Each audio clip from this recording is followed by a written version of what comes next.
हाइपरडोंशिया बोलते हैं इसको, सुपरन्यूमररी टीथ। हम लोगों के मुंह में 28 या 32 दांत होती है। अगर कोई भी पेशेंट को ज्यादा दांत होता है, जैसे 33 टीथ, जो कभी कभी सामने अंदर दांत आते हैं, पीछे एक ज्यादा दांत हो जाते हैं, तो इसी को हाइपरडोंशिया बोलते हैं। हाइपरडोंशिया कभी कभी दांत निकलने से पहले भी हो सकता है। तो इसमें क्या होता है, हाइपरडोंशिया कभी कभी अगर आपके माता पिता को लगती है कि मेरा बच्चे का दांत इधर उधर से निकल रहा है, कुछ एक्स्ट्रा लग रहा है कि इधर से और एक दांत निकल रहा है, तो डेंटल सर्जन जो होते हैं उनके पास विजिट करना चाहिए। तो डेंटल सर्जन क्या करते हैं, वो लोग डिफरेंट डायग्नोसिस, डिफरेंट एक्सरेस लेते हैं। अब एक्सरे लेने के बाद वो पता लगता है कि एक्स्ट्रा टूथ है या नहीं। अगर एक्स्ट्रा टूथ बाहर आ जाते हैं, दूसरे दांतों को दिक्कत कर रहे हैं, तो उस एक्स्ट्रा टीथ को हम निकाल देते हैं ज्यादातर। हाइपरडोंशिया कोई भी एज ग्रुप में देखा जाता है, बचपन में भी। There may be some genetic cross, genetic और एनवायरमेंटल कोई फैक्टर्स रोल प्ले करते हैं।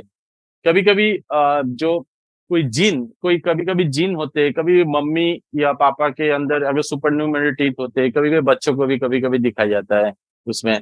और दो सिंड्रोम्स होते हैं, दो सिंड्रोम्स बोलते हैं। वन इज कॉल्ड क्लीडोक्रेनियल डिस्प्लेसिया और गार्डनर सिंड्रोम।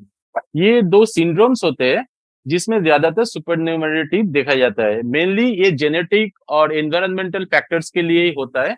कभी कभी क्राउडिंग के लिए भी हो सकता है, कि कभी कभी दांत क्राउडिंग मतलब दांत एक के ऊपर एक आ गया, अंदर का दांत इधर उधर से निकल गया है। कोई जो दांत जहां से निकलते हैं, बड जिसे बड बोलते हैं, कभी कभी बड में कुछ प्रॉब्लम है तो वो बड कभी कभी डिसइंटीग्रेट होकर दो दांत बना देता है।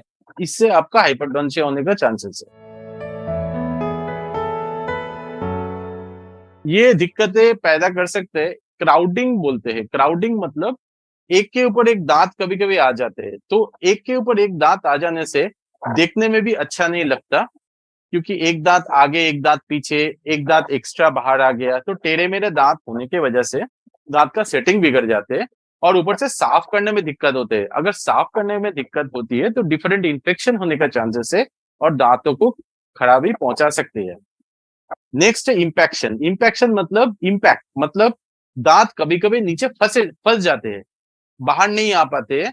वो क्राउडिंग के वजह से वो दांत कभी कभी नीचे हड्डी में फंस जाते हैं। वो हड्डी में फंस जाने की वजह से कभी कभी उसमें सिस्ट तैयार हो जाते हैं। सिस्ट सिस्ट बनने के बाद वो धीरे धीरे हड्डी को खत्म कर देता है। तो कभी कभी हम लोग को वो दांत निकालना पड़ता है सिस्ट के साथ। फिर एक चीज है डेंटल एनोमलीज बोलते हैं। ये डेंटल एनोमलीज मतलब एक पेग शेप लैटरल्स। कभी कभी आप देखे होंगे कि किसी का सामने एक दांत है, जैसे ट्राइंगल शेप एक दांत निकलता है, छोटा सा शेप, साइज, स्ट्रक्चर वो छोटा सा एक ट्राइंगल जैसा होता है। वो भी दिखने में अच्छा नहीं लगता कभी कभी। और किसी किसी के दिखा जाता है, नॉर्मल तो सारे दांत सामने प्रेजेंट है, ऊपर से एक दांत निकल के आ गया। तो ये सब चीज देखने में थोड़ा सा अजीब लग सकते हैं। तो इसमें हम क्या करते हैं, अगर एक्स्ट्रा दांत है उसको हम निकाल देते हैं और ऊपर से ऑर्थोडोंटिक ट्रीटमेंट करके दांत को अलाइनमेंट में ले आते हैं। अब दांत को अलाइनमेंट में अगर ले आते हैं तो पेशेंट दिखने में भी पेशेंट को अच्छा लगता है और उनको कॉन्फिडेंस भी आता है सोशल लाइफ में जाने के लिए। जैसे बच्चों में देखा जाता है, सामने ऊपर जो अपर टीथ होती है, ऊपर का दांत होती है, वो कभी कभी अंदर की तरफ आ जाते हैं। तो कभी कभी वो ना जीभ में काटते हैं, कभी कभी दिक्कतें स्टार्ट हो जाती है। तो पूरा भी आ गया दांत तो कोई दिक्कत नहीं होती, उस दांत को हम निकाल देते हैं। उस दांत को निकालने के बाद कोई दिक्कत नहीं है, वो जो घाव अपने आप भर जाते हैं। कभी कभी देखा जाता है जो बड़े होते हैं एडल्ट के, उनके लास्ट के दांत में पीछे से एक्स्ट्रा एक टीथ निकालते हैं। तो कभी कभी वो टीथ ना, जो हम लोग का गाल के अंदर जो हिस्से है वो कभी कभी काट देता है। तो उस टाइम पे वो दांत को हम निकाल सकते हैं। इसको निकालने में कोई दिक्कत नहीं होती है। आपके जो डेंटल सर्जन और ओरल सर्जन जो होते हैं वो ये काम करते हैं। पर इसमें कोई प्रॉब्लम नहीं होता है मुंह के अंदर एक्स्ट्रा दांत निकालने से।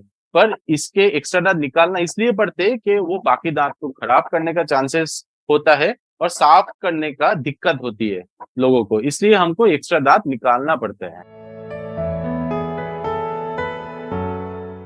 हाइपरडोंशिया जब होती है तो हाइपरडोंशिया में अगर बच्चे का दूध का दांत निकल रहा है तो उस टाइम पे अगर ज्यादातर दांत निकल आता है तब पता लगता है वो एक्स्ट्रा दांत है या नहीं। अगर आपको लग रहा है ऊपर का दांत पीछे से निकल रहा है, सपोज आपका दो सामने वाला दांत 6-7 महीने में निकल आता है, आपको लग रहा है कि वो 6-7 महीने में निकलने के बाद पीछे से और एक दांत निकल रहा है, तब हम सोच सकते हैं दैट इज अ हाइपरडोंशिया और सुपरन्यूमरेटिव। उस टाइम पे डॉक्टर के पास ले जाना है। पूरा दांत अगर बाहर आ गया और पीछे से दांत निकल गया तो वो दांत नहीं गिरता है। जो सुपरन्यूमरी टीथ होती है वो ज्यादातर गिरते नहीं है, वो मुंह में ही रहता है। तो अगर आपको लग रहा है कोई डिस्टरबेंस हो रहा है, आगे का दांत नॉर्मल दांत निकालने के बाद वो बाहर आ रहा है, तब आपको वो डॉक्टर साहब के पास जाके वो दांत निकालना चाहिए। बच्चों का दांत निकालना हम लोग थोड़ा सा अवॉइड करते हैं अनलेस एंड अनटिल वो एकदम सड़ गया है, बहुत डिस्टर्ब कर रहा है।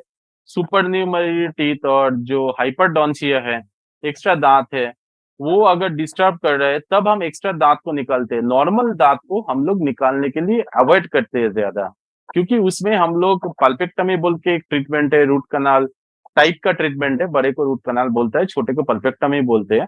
उसको रख वो पल्पेक्टमी वो ट्रीटमेंट करके दांत को बचाना चाहते हैं, क्योंकि वो दांत स्पेस को मेंटेन करते हैं। अगर हम दांत निकाल देंगे, जो बच्चों का दांत अगर है उसमें कीड़ा लग गया तो तुरंत निकाल दिया, तो जो परमानेंट टीथ अंदर होती है वो कभी कभी फंस जाती है अंदर, नहीं तो टेढ़े मेढ़े निकालना शुरू हो जाते हैं।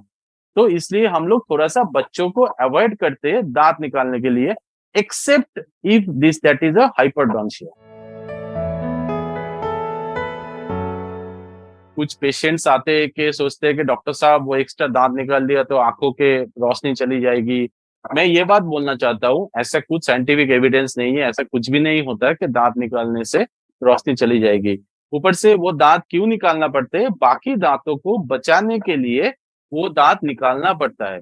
इससे कोई और भी शरीर के कोई भी हिस्से में कोई भी दिक्कत नहीं आती वो एक्स्ट्रा टीथ निकालने के लिए। पर एक्स्ट्रा टीथ निकालना भलाई होती है, क्योंकि वो बाकी दांतों को खराब होने से बचाते हैं।